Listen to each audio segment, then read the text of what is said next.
Hello, everyone. It's Monday, 7 p.m. London time, and Podcasters Unleashed is back.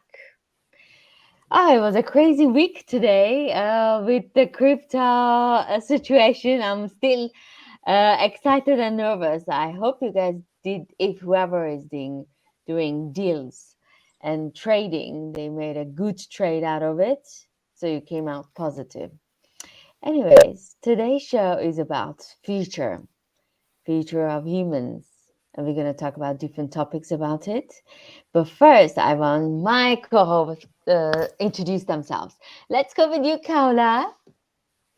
Hi everyone. So I'm the host of the podcast Women with Stories. So you can catch it on different podcast platforms. Over to you, Victor. Yeah, thank you, Hala. Yes, I'm Victor Usio, and I'm the host of the Diaspora Entrepreneurs Podcast. You can catch it on all major podcast platforms, including YouTube. Over to you, Carla. Hi everyone, I'm Carla. I'm the host of the Wonder and Wellbeing podcast, which is a podcast about education and well-being. Over to you, Simon. Thank you, Carla. Simon, Taxi Chronicles. It's just about people sharing their journey and their experience of life. Very interesting and short. African investor stories, people sharing their experience of what it's like to invest in Africa from around the world. Back to you, Matilda. And my show is Coffee with Matilda, a Journey to Self. And we talk about finding yourself, loving yourself, and coming out of adversity stronger than before. So, it's a very, heavy and exciting and scary topics, today's topics. Let's start with gene editing. I think that's where I want to start it. Have you ever heard about gene editing? I have Carla, I have the description here. One of the Okay. banners, we can put it in, people can see it. Okay, let's do it. Yeah. So I want to see if any of you guys are familiar with gene editing. I have a lot of things to say, but first I want to see where you guys stand. Carla, do you know about gene editing? Yeah, I know the basics of scientists basically using technology to change the DNA of an organism. And genes are a big part of our DNA. So that means that they can change the way we look, change different states of the body, and address certain issues like genetic disorders, diseases, mental health issues, disabilities, things that are passed on through the genetic code basically can be manipulated using this technology. You know, it's very exciting. The exciting element or the angle that scientists wants to get into the society with this is that you can cure Alzheimer's, you can cure Parkinson's, MS diseases, or even cancers. When even your baby, I mean, it's not even a baby; it's in your in the human is the embryo. So it's kind of exciting, but there are a lot of dangerous elements to it as well. I want to bring you guys back to where even it started. So I mean, lots of people might know about it. It was 2015 when Jennifer Doudna received Nobel Prize. She's a chemist, and she discovered this um, CRISPR technique, invented this technique. And since then, there's this, but in America, we haven't conducted yet because it's not ethical. But in China, there is a doctor that has done it, and he was in jail for 3 years. And for him, he wanted to, his name is, let me, it's a little bit difficult to pronounce. He Jiankui. Sorry if any Chinese are listening. I'm sure I'm pronouncing it wrong. But he went to jail for 3 years. He did it, and his defense was, I'm giving a protection. The mom had HIV, so he brought twins with this modification and cut the HIV gene in them. So for him, it was like, I'm doing something good to humanity. But there's a dangerous part that if everyone later on in future starts using gene editing, they're going to be crazy things happening, a lot of dangerous things happening. Do you know, Victor, what can be the downside of gene editing? Anything.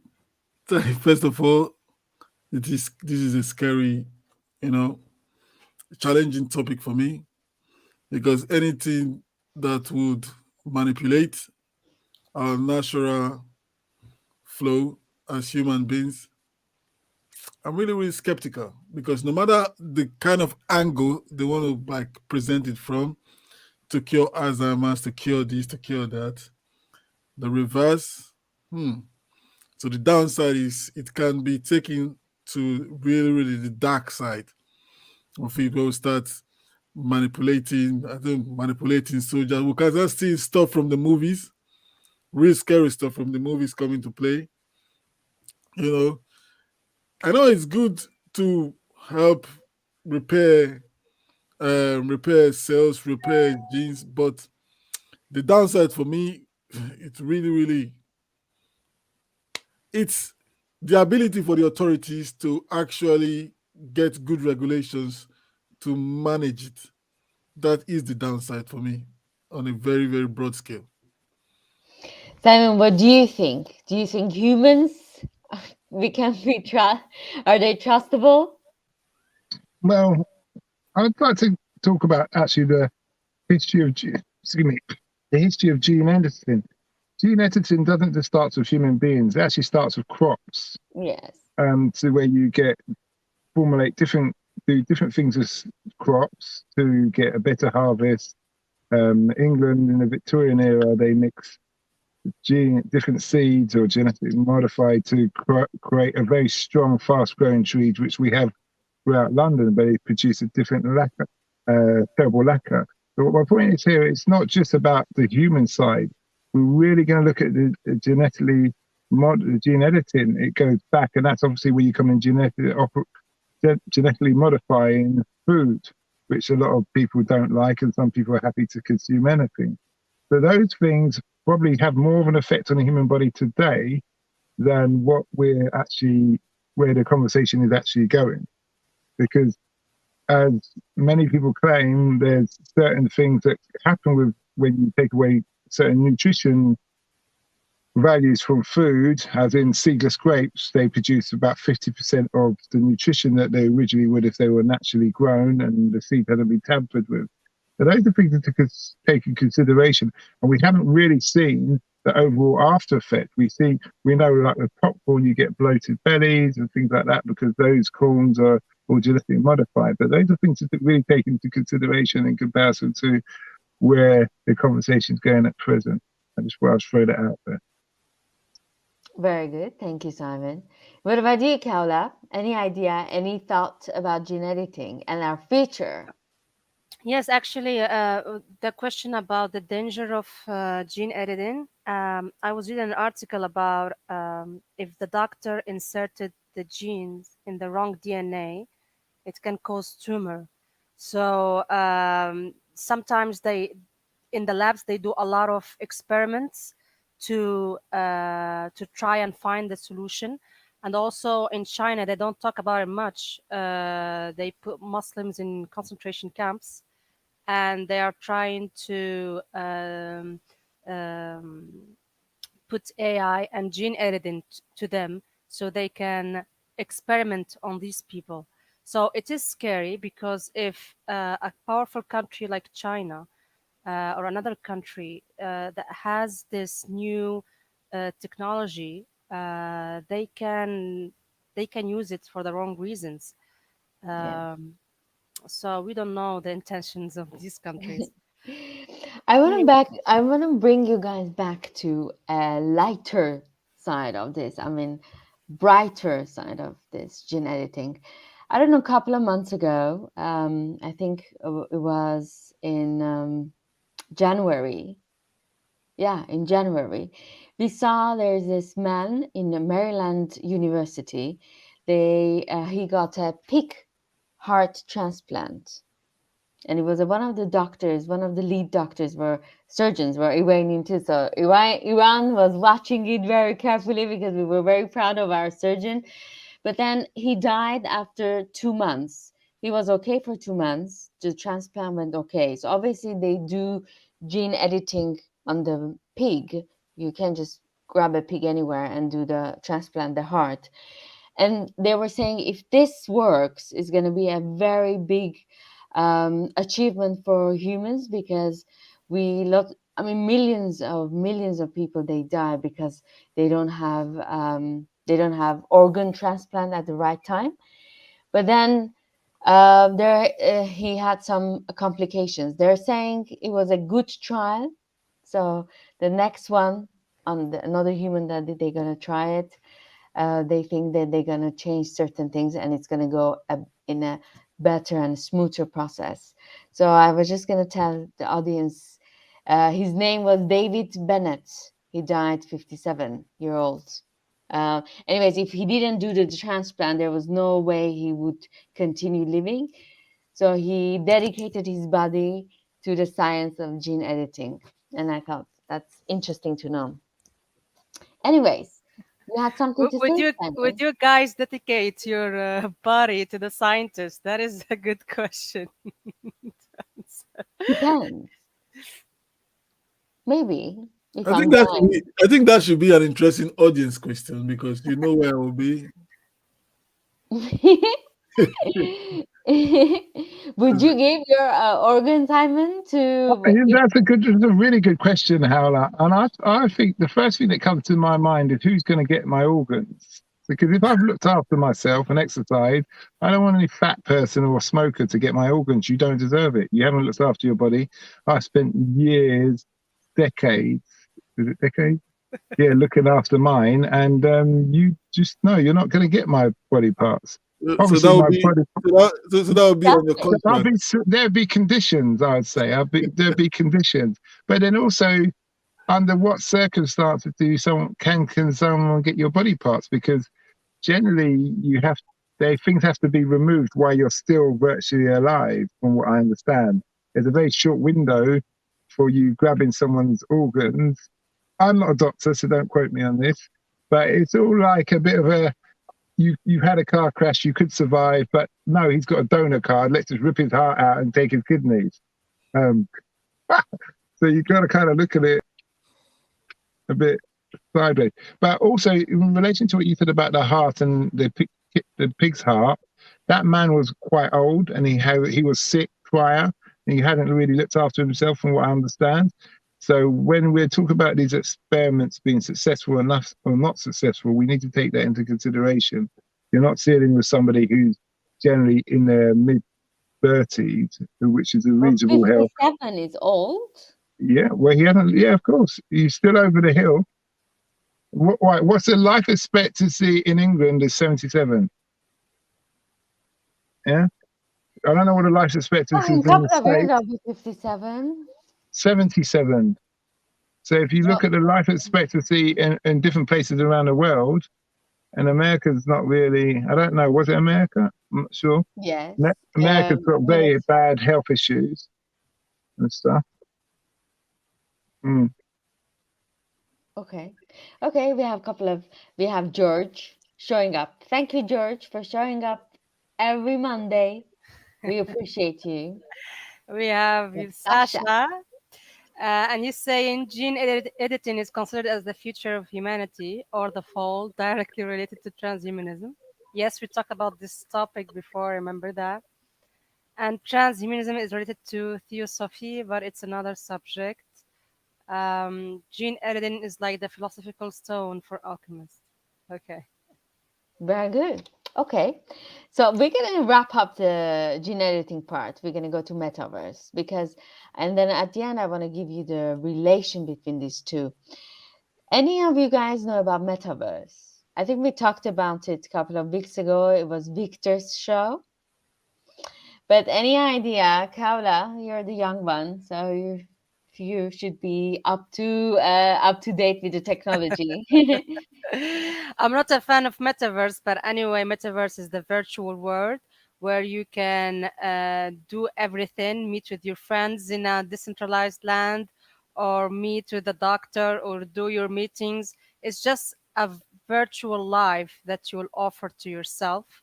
And I think it's going to be the new internet for this generation, and we're going to see a lot of new advancement in interacting with people. We have social media for previous generation, the 2.0 social media, so we have now the 3.0 social media that is coming.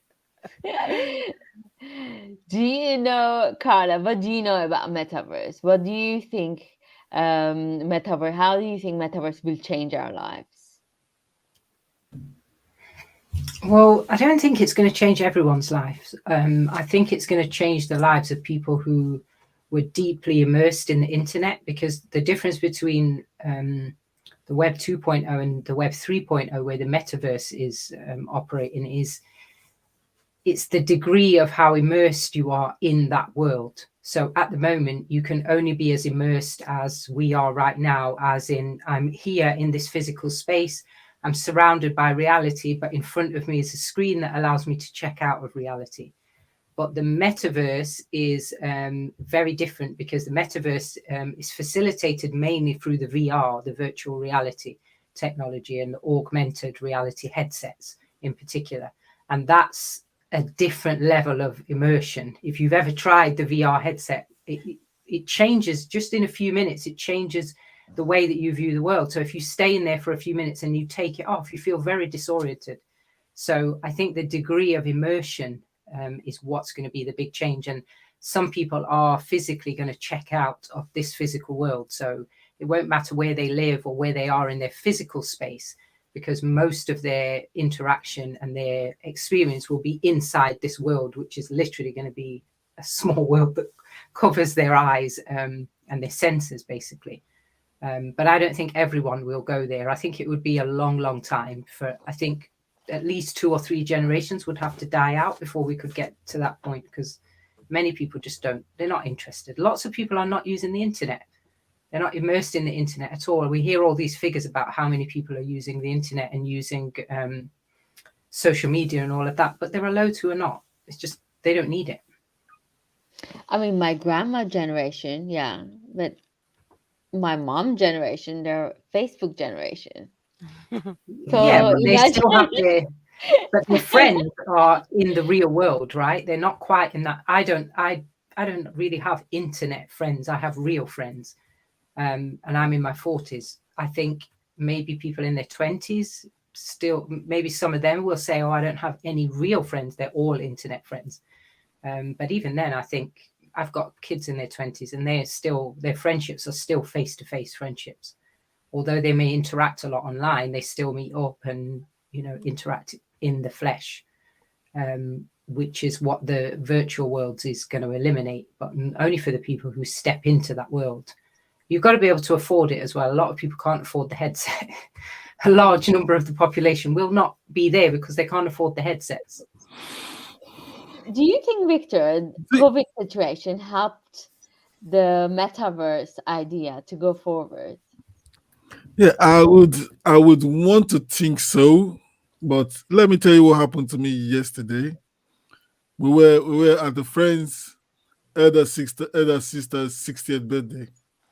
So if you see the hall was beautiful, it was packed.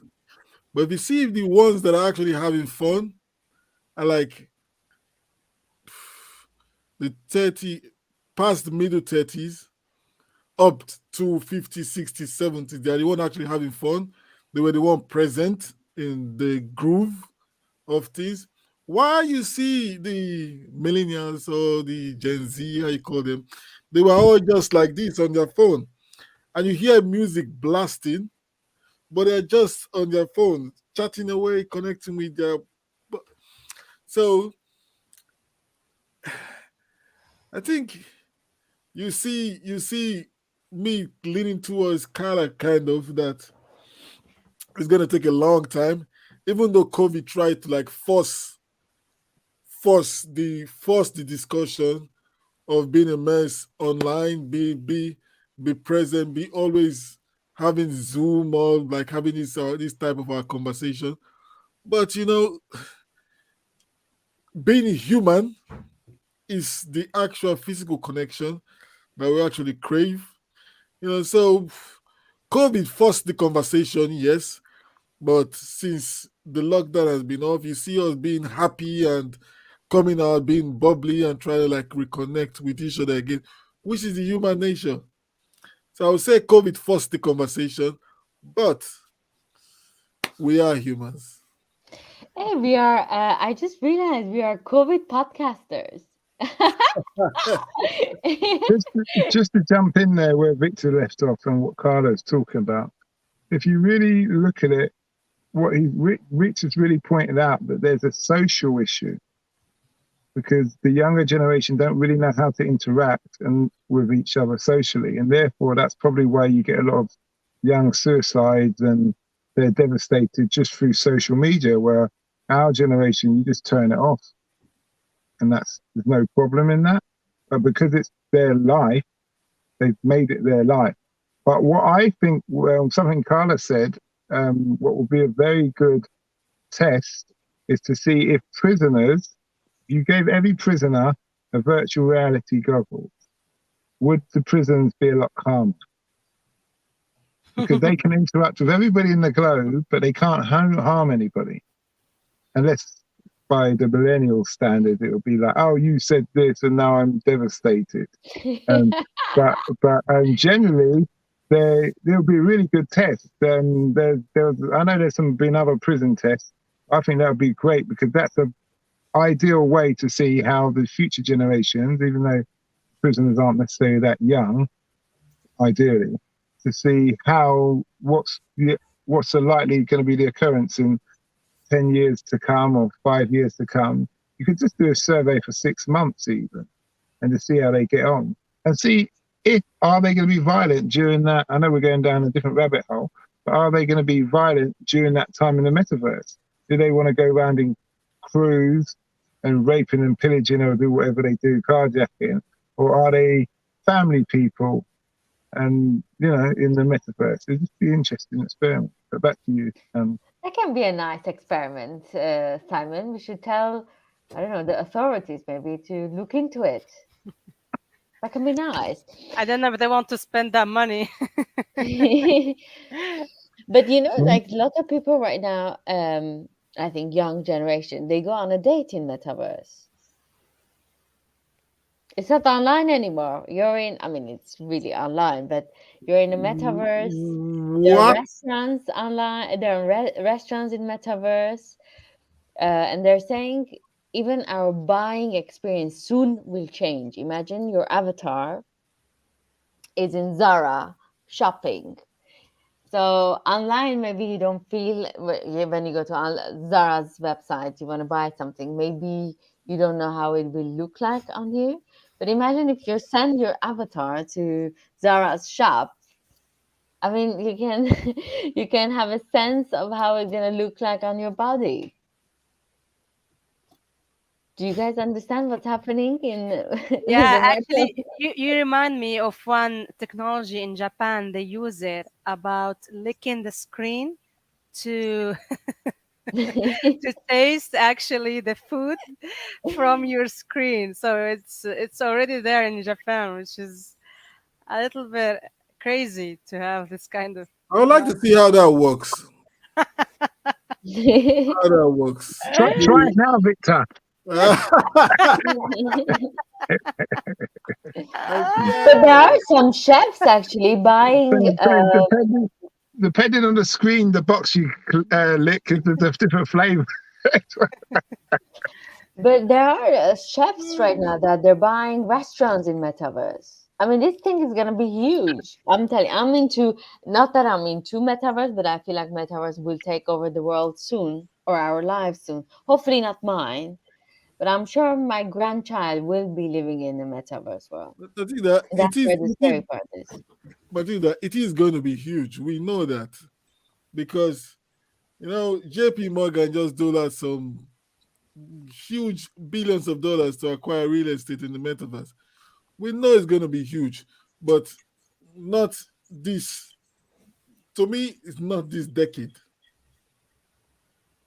Decade? Maybe 2050, maybe if we are very, the internet now is actually going to point 3.0 right now from the 1990s. So this is like 30 years or 40 years going. So maybe with the rate at which we actually adopt new technology, it may. You get Bitcoin that we're actually talking about right now, it's like 10 years Even ago, 11 years ago. And people are still like, some folks are still like, what are you talking about? What is Bitcoin? So And I I so think think it once just comes down to what Carla was saying. Not everything's for everybody. And there's people out there, think of the Red Bull crowd, the people who love to be doing extreme sports or are out there, adventurous. They're never, regardless of the generation, they're always going to get a certain element of those kind of people. And they're never going to be interested in staying at home and being on the thing. And, it's those people, you go to some people's houses, they don't even have a TV. So if you haven't got a TV, I have a monitor, I don't have a TV. And I only watch anything through the monitor, but it's not even a monitor that's designed to be a TV. So I have to watch everything via the Mac Mini because TVs don't come into it for me. I just don't need it. I don't. If I'm watching TV, I'm wasting time. If I'm ironing, I watch TV, but I never really watch the TV. I can't listen to it like the radio, and that's how I do my time. I'm not going to sit down and just watch a movie unless it's like you're with the missus or the kids or something like that. You have to watch. All right, yeah, I'm watching. Yeah, that kind of thing. And Yeah, actually, it depends on the location where you are in. I think in Europe, it's going to take over the metaverse, especially now people are like, I mean, addicted to new technology. And I think in some places outside where you are more into nature and into experiencing stuff, people are less addicted. I mean, even when I travel, I don't use my phone that much. I don't even look at it, and I just remove the internet and go. So it depends on the setup and where are you exactly. But Also, I think some of what we hear, I definitely agree with what Victor said, that it is the future, but not as close as we think. I think there's a lot of changes to happen first, and maybe other big events to happen worldwide, global events on the scale like COVID, in order to drive people indoors, because there just aren't enough people interested. And I think a lot of the suggestion that the pace is lower is a bit of lobbying from tech companies. I think that tech companies spread propaganda to lobby and to push people and to spread this sense of, oh, get on this or you're missing out because everybody's doing it. But they're not. They're not. Even the young people are not doing it. Most young people are still playing computer games in the Web 2.0 using Web 2.0 hardware. Very few of them are using the VR headsets because the technology is still very crude. It's not enjoyable to be doing it for long periods of time. Plus it's expensive. Plus people do still engage a lot in the real world. So I think the lobbying and the pushing for this to be much faster is coming from the tech companies and from those who would benefit from it being here much quicker, but also from people who have lived immersive lives, digital nomads, people who have been living that immersive life for a long time, much longer than we have. People who have been making a living from technology, I think that they are pushing for this acceleration, but I think the majority of the regular population is still way behind. Imagine someone that is paralyzed and it's difficult for him or her to go outside and interact with different activities. I think for them, metaverse can be a very excellent idea to feel and to be part of the society the way that they want with their avatars. So that can be an exciting point. I mean, if I was paralyzed, I'm sure that would be one of the avenues that I would go. I would go very deep into That it. that was the premise. That was the premise of the movie Avatar. Anyways, because he was a war veteran.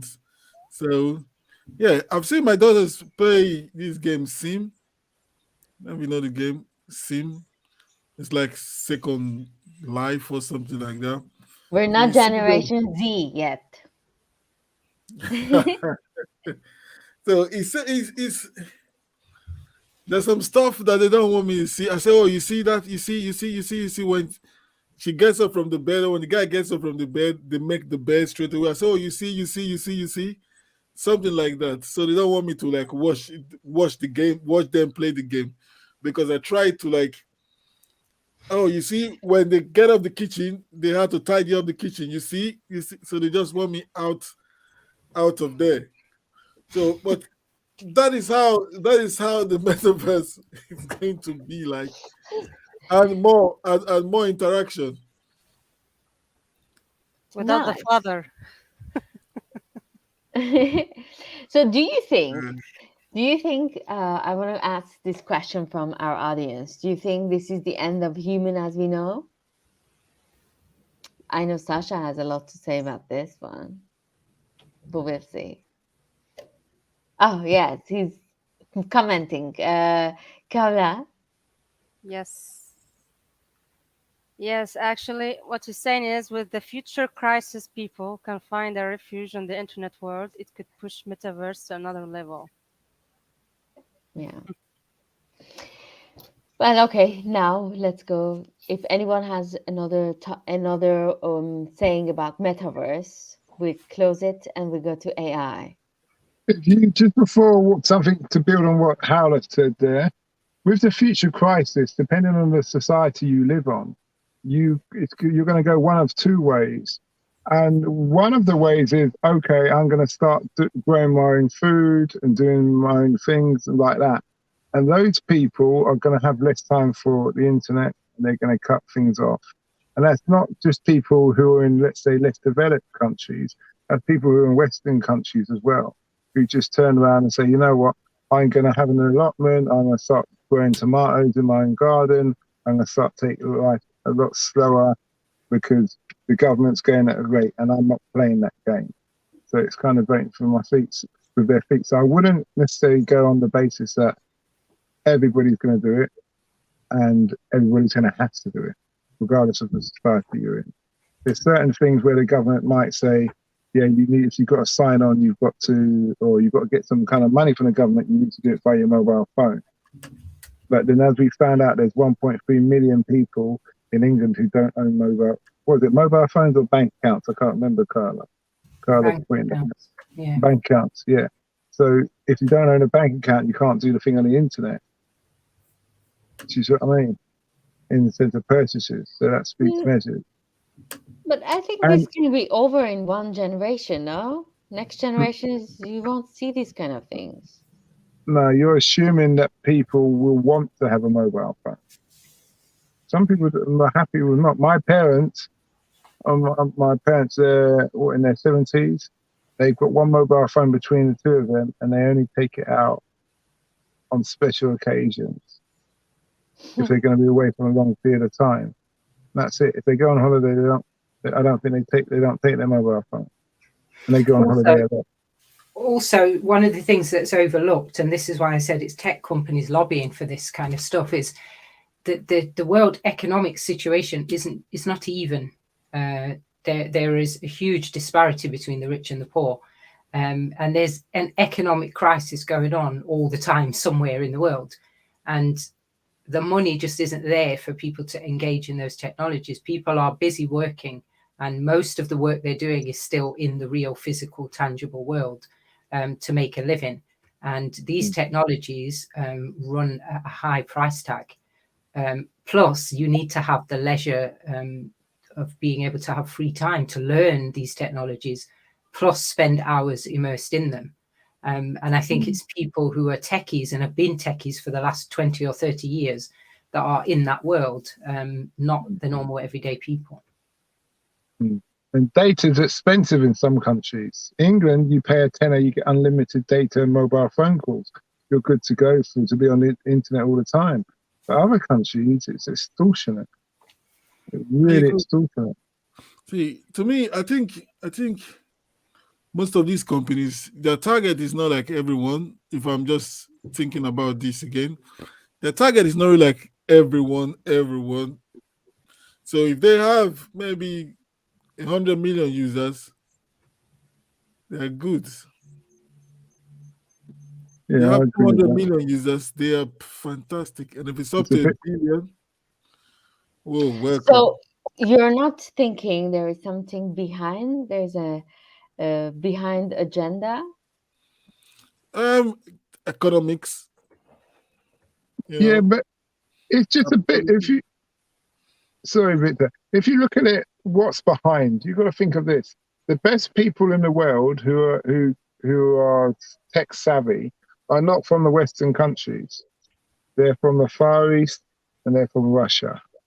So if there is any hidden agenda, it's not really going to work out good for the Western world. Maybe controlling their own people, but as we've seen, Russia has very good hackers. China has more hackers than we have in our whole military. All the military. Do you see what I mean? So when you think about it, that's people dedicated to hacking, dedicated to all that IT, all that virtual reality, all these things. That's phenomenal. So that's why I kind of look sideways when people say there's a hidden agenda.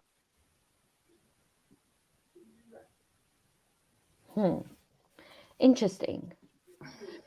Well, I think I think there are leaders of the world, not necessarily the leaders that we know of the countries. There are, I think, hidden leaders that they take the world in a different direction.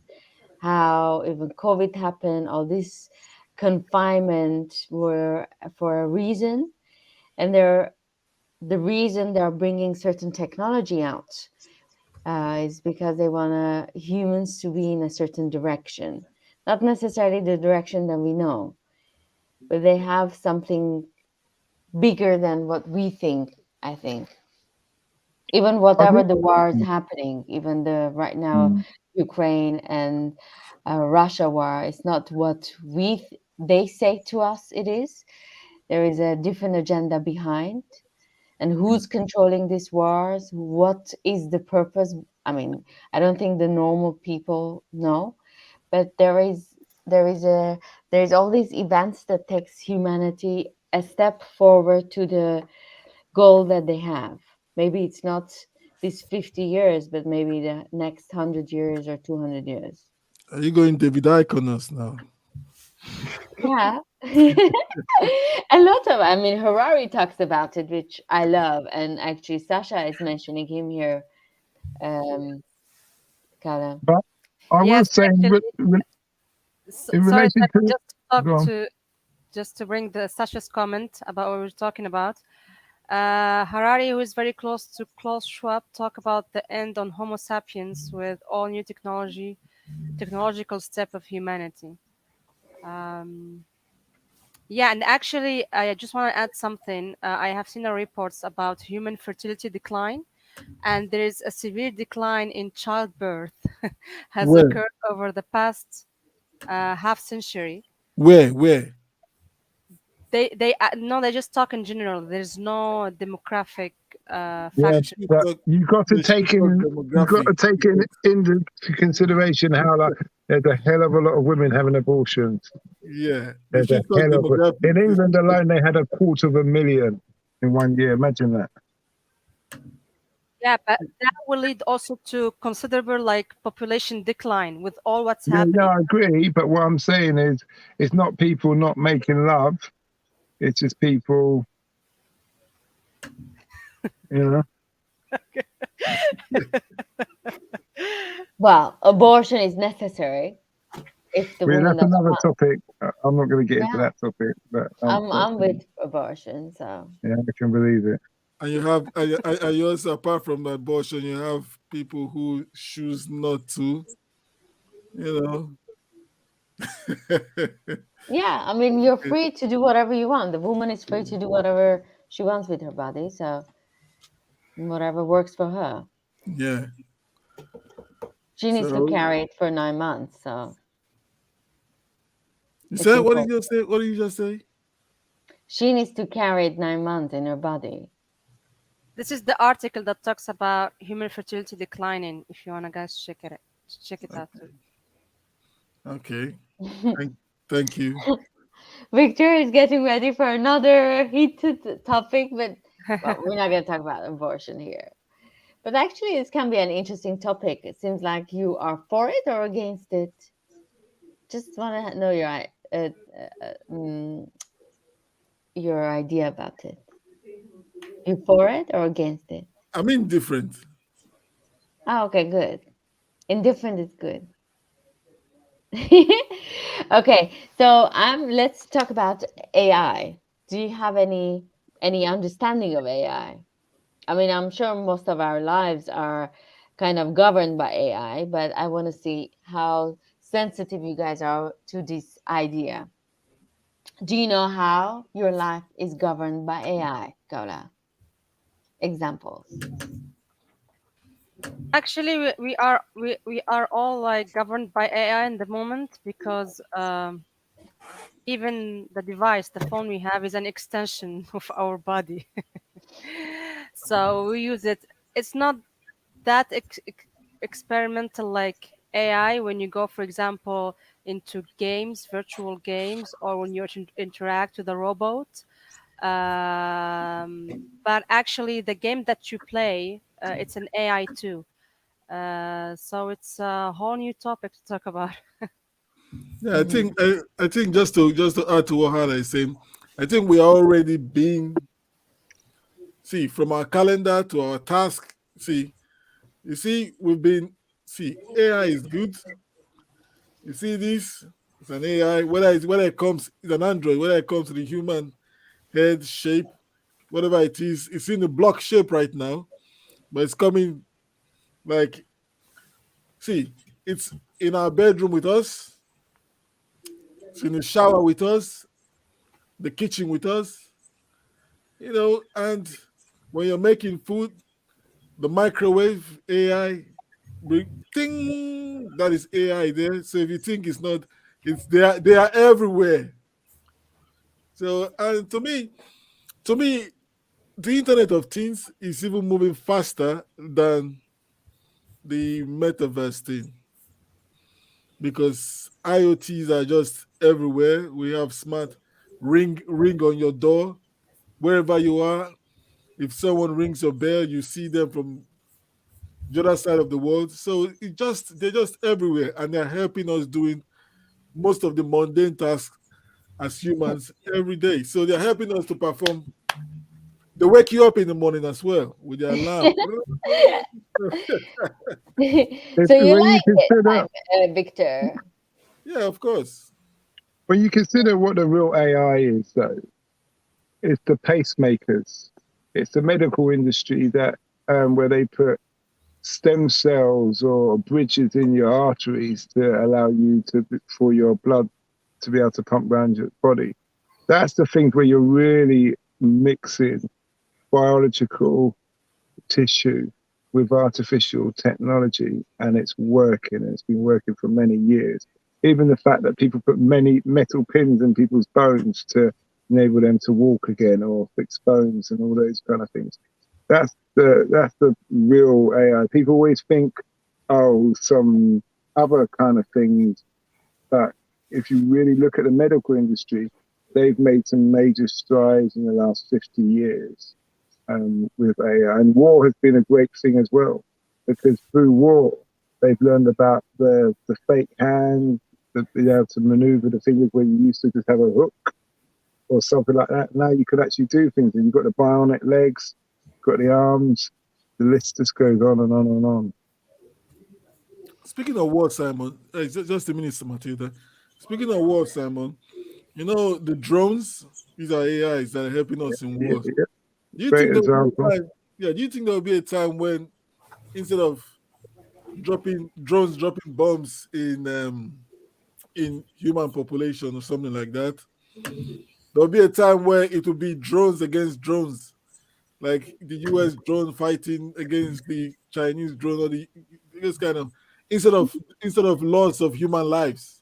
That's what I'm trying to say. Well, what they would do, they would try to bring it to that point, but overall, because all right, think of this. Everybody knows there's a Russian guy I follow. I've checked out his channel for a while, but what he did, he was one of the first to mount an AK-47 and a handgun on a drone, and he just drove it. He flew it, and then he had some fake targets in the forest, and he just shot up the targets. But the idea is, with that drone, he could have been miles away and done that. And if you don't catch the drone, you don't know who's done it.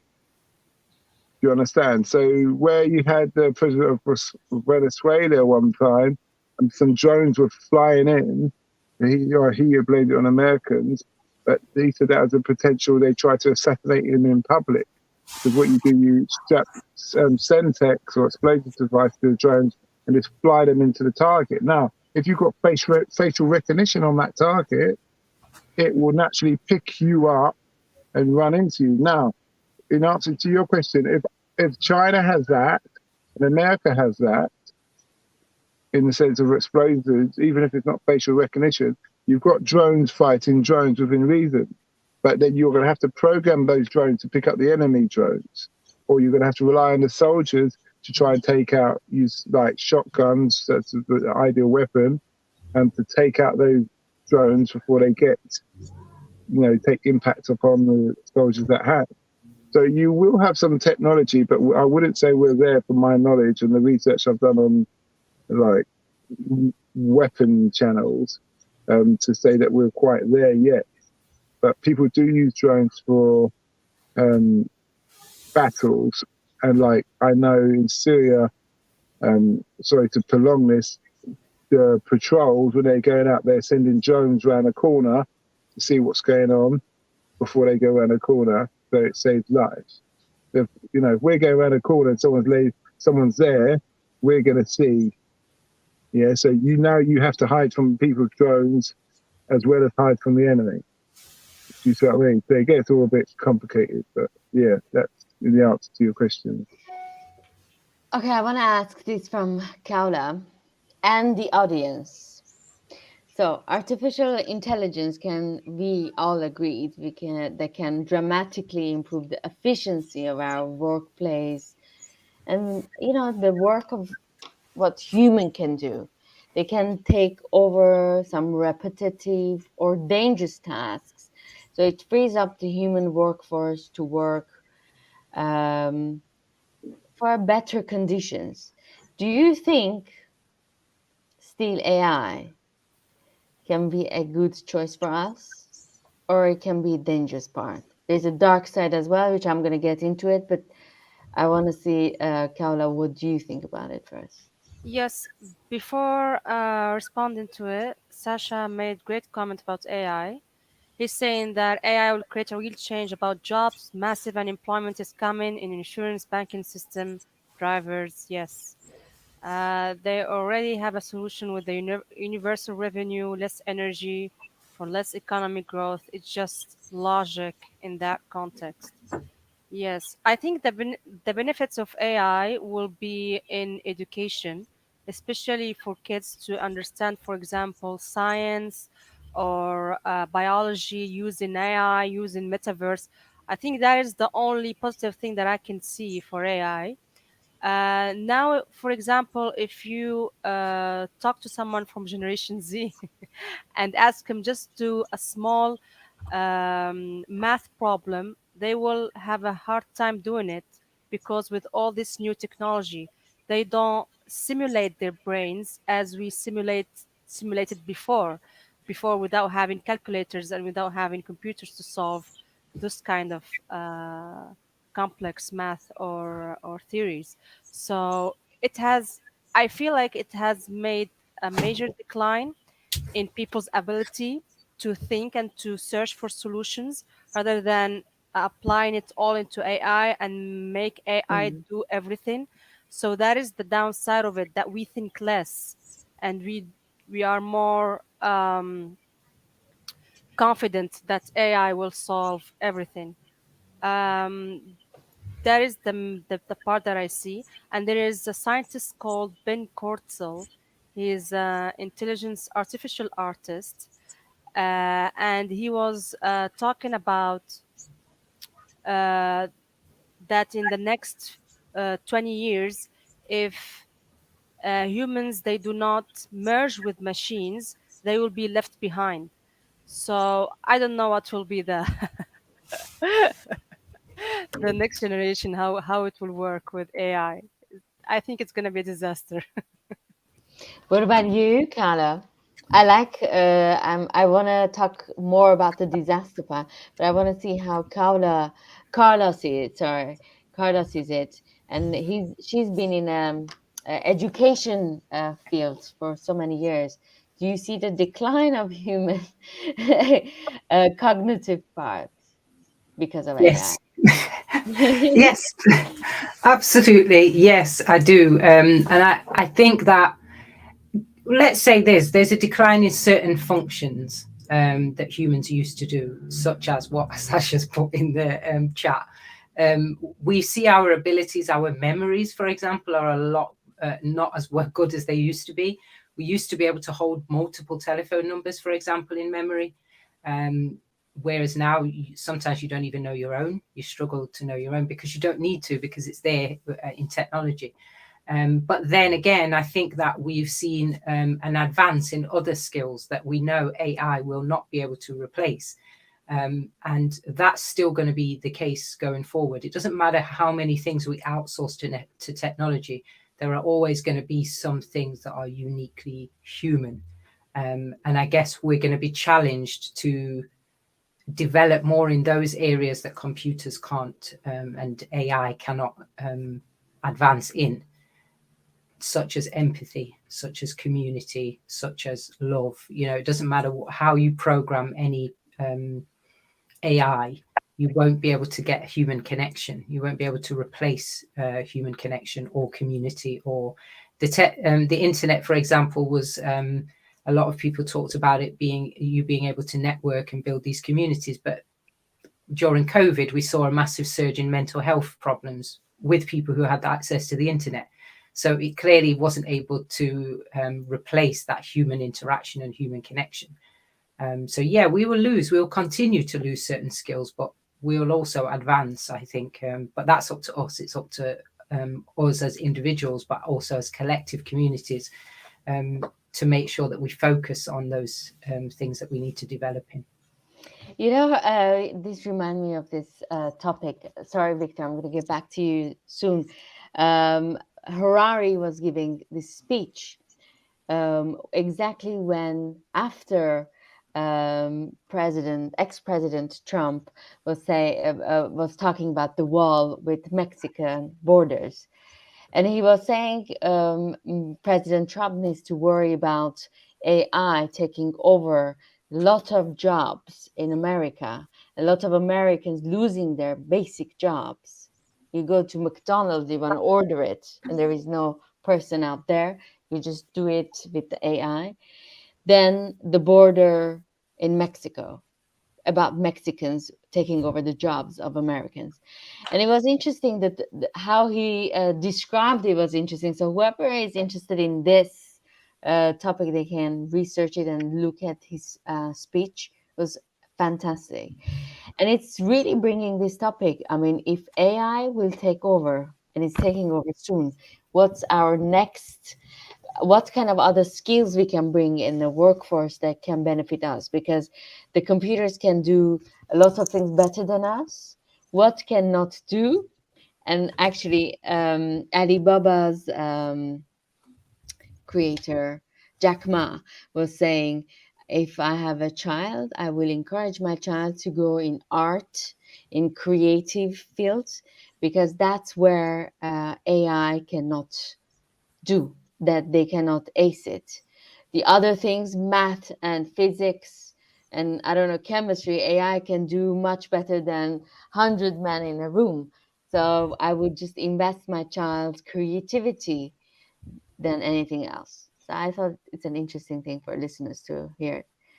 What about you, Simon? What do you think? You have children. What what is your take about it? AI's got its limits. It can also assist. So, for instance, in the building industry where I'm traditionally from, you can, if you, there's usually no building site that's a perfect plateau. Victor could probably vouch for it. Yeah, because we go through construction. You're going to have limitations in what AI can do, laying bricks, doing drainage. Those all things need to be done by human beings. You're going to get some technology will enable them to assist, enable them to make it do it very well and more quicker, but it will never totally take over. It will always be an assistance. It's a bit like hospital care. You know, if someone comes in there sick, you need a human body, you need a human to be able to work out what's going on. Generally, you know, I know we see on Star Trek and thing they go in this bed, getting clothes, and the computer go do do do do do do, and then just comes out with kidney replacement or whatever. But in reality, you know, there's a lot more to it than that. Very good, thank you. So I'm going to go to the last question, and we're going to wrap it up. I want to ask all of you to see how do you see our future. We described these 4 points, no, 3 points: gene editing, metaverse, and AI. So how do you think the future of humans will be? I mean, not in 50 years, but maybe 100, 150. Matilda, before I maybe answer that question, I would like to just stay 1 second on the last one.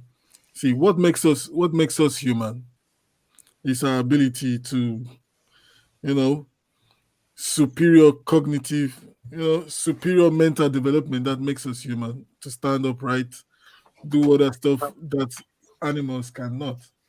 So when it comes to if our cognition is declining, I just think that it is not that we are actually gaining more using AI. But first of all, we need to like actually know what is AI, so that it's not like something that is coming or the coming of AI. We're not expecting Terminator 4, Terminator 5, or those kind of robots to just come and start killing us, or just come and replace our job. These are stuff that we use every day. You used a very good example now when you go to McDonald's. So instead of meeting a lady there or a guy there taking your order, you see this blank screen on the wall, not blank screen, a program screen. That is actually AI. So, and most of us, we are very happy. Oh, I don't need to talk to anyone. I just need to place my order here. Pim, pim, pim, pim, pim. I don't need to speak to anyone. My coffee comes out, my burger comes out, and I'm gone. A couple of years ago in North London, we consulted for the NHS, and it was a brand new hospital. So they were going, the NHS has this target of no paperless. They want to go 100% paperless by 2050. So they are deploying so much technology into the NHS, National Health System in the UK now, whereby they want to eliminate paper. So they're bringing all this technology to just help do that. So doing those, which is saving the planet as well, which is one of the biggest arguments, saving the planet, because they use a whole lot of paper, and paper comes from wood and so all this kind of stuff. So these are unintended consequences of saving the planet as well. But we had these check-in and check-out screens on all the entrances in the hospital. So when you come in, you just put in your demographic, your date of birth or your name, and boom, you are checked in. So the doctor knows that you've arrived. So it tells you to go wait on a certain area. So the doctor comes out and say, "Can you come in now?" Or if it's blood test, you go to the blood test, the phlebotomy side to just do your blood test. So what I'm saying is, we've gained a lot with the help of AI. So we no longer think about the basic stuff, basic computing, basic calculations. We no longer think about that. We're now evolving to start thinking of more complex solutions that what we already what has already been programmed can help us to like elevate towards that aspect. I don't know if I'm saying it right or if I'm making sense right now. So I think we are gaining when it comes to like um our mental development as humans. Some I people will think be like, I yeah, think one way that I've heard it expressed before is that the future technology will free us up. It will give us time, space, mental energy to be able to concentrate on bigger things. So where, for example, now we have to spend hours and hours analyzing statistics and data, the computer programming or the AI is getting much more sophisticated so that we could just program it and set it up once, and then it can do the things for us. And that means that our brain is freed up in whatever job we're in for creativity and for further research, for development, and all of those other things. The menial everyday tasks. And I think Sasha made a comment earlier about some jobs. Where was his comment? Massive unemployment coming in insurance, banking, system, drivers. These are very tedious jobs that require hours and hours of messing about with numbers and data and making mistakes, errors, all of those kinds of things. Driver error, for example, is responsible for a lot of accidents. Banking systems, we've had disasters. Look at the state of the world economies, and you can see that it would be good if computers took over managing money. And insurance, fraud, and all of those things we could eliminate by programming computers and AI to handle people's money and the systems related to that. And of course, like you said, Matilda, there's dark side, but I think the human brain will be free when it's not overwhelmed, a bit like how the human body became free when we stopped using horse and cart and walking. It used to take like weeks to get to London from Glasgow, but now you can be there in a matter of hours. And people used to have to walk to the nearest village every single day to get their food or rely on a horse. And then you have to have people to maintain the horse. But now we don't have that because of the car. But people who dealt with horses lost their jobs. Unfortunately, that is just what happened back then. And it's the same thing that's going to happen now. It's just a different innovation, isn't it? Oh, like I'm feeling maybe AI can help us to have peace in the world. There's a possibility. If machine can help humans to appreciate each other more, that can be another topic, but there's a possibility of that. It depends who is creating that machine. Yeah, but maybe there will be more control because I don't think if humans do less, they're more free is a positive thing. Some people can, when they're free, they start thinking about the devilish things and can harm other people. But when they're busy, they're just thinking about their day to day and mundane thing to do. So they didn't, I mean, I don't know. Some people are dangerous in lots I of think ways. I think as we keep going and freeing ourselves, a skill one of the skills of the future will be able to do deep work. To be able to focus will be a serious skill because the distraction is just like, oh my goodness, the distraction every day, every single hour, it is mind blowing. So I think it's something we should be looking for in the future. Deep work. Yeah, deep work. Sounds very American. We have a French comment. The future is always positive, just because we have no choice. The future is how we want it to be. That is the future. Very good. Any comments, Simon? Do you have anything to add? No, not really. Not on this one. It's funny what Sasha put, but no, on this one, just- Kaula, any last comments? My last comments about how I see the future. I think we will outsource more and more thinking to computers. I think now I'm seeing it and I feel it now is we have less and less sympathy towards each other. I feel that even in the outside world, social events, you see that people are less empathetic. Um, I think with the integration of AI and integration of chips and and all this new technology, there will be a lot of disengagement of emotions uh, between people. So that's the saddest thing that could happen. I think if we lose empathy, we could lose that.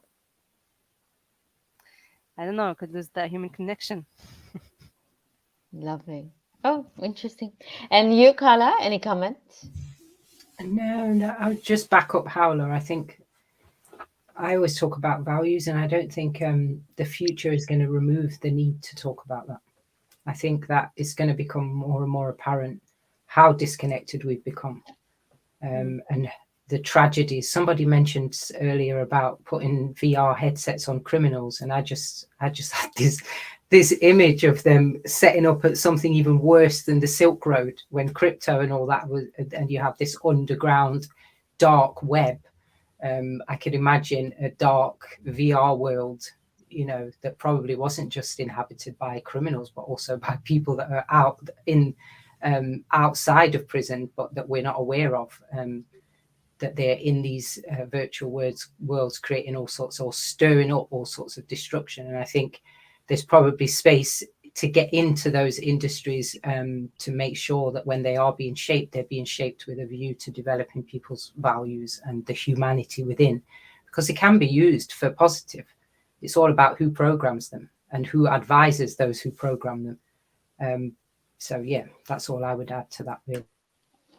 Very good. So I'm going to close today's topic. And I wanted to tell you the purpose of this was for the listeners and for my co-host to think about what's happening with our lives and how do you think our future is going to go for your children, for your grandchildren.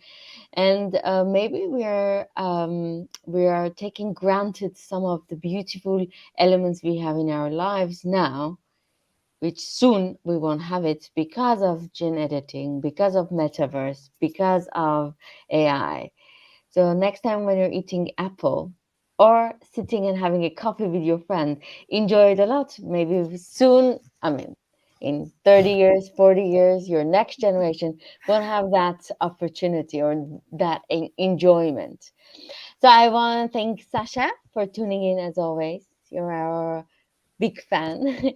And I like to thank, well, George for showing up. Thank you. And hopefully, listeners will subscribe and come next week, next Monday. It's Carla's show. Carla, what is the topic for next time? We will have to update on that one because you've caught me off guard on that. But I know it's related to my topic, which is all about values and humanity, how we bring in the human element to these technology developments. But the exact title will keep you updated. Very good. And tune in next Monday, 7 p.m. London time. And I'm gonna go with my co-workers to co-host to tell you about their podcast. Victor, let's start with you. Thank you, Matilda. Thank you for catching Carla off guard there. Yeah. So my Diaspora Entrepreneurs podcast is a podcast where I discuss with entrepreneurs, business owners, and so how they have managed to move from the core 9 to 5 towards a lifestyle of freedom. And you can find that on any major on all major podcast platforms, including YouTube. Over to you, Simon. Thanks, Victor. Taxi Chronicles, where I just interview people about their journey of life and they talk about their career and everything that they've done. Africa Investor Stories, where they talk about what it's like to invest in Africa from basically usually a foreigner's point of view. And we're on all major platforms, just like all my other podcasts. So over to you, Carla. My podcast is the Wonder and Wellbeing podcast, and it's a podcast about education and well-being, and it's going through some changes at the moment, so watch this space. Over to you, Howler. And my podcast is Women Stories Podcast. It's about women who rose above different challenges, and the next episode in 2 weeks. So tune in. Matilda. Very nice. And my podcast, you can find it on Facebook and YouTube and all the podcast platforms. It's Coffee with Matilda, A Journey to Self. And yeah, so don't forget, guys, to subscribe and share. Share it with your friends. And also tell us what kind of a topic you guys would like us to discuss. Okay, till next Monday. Ciao. Bye. All right.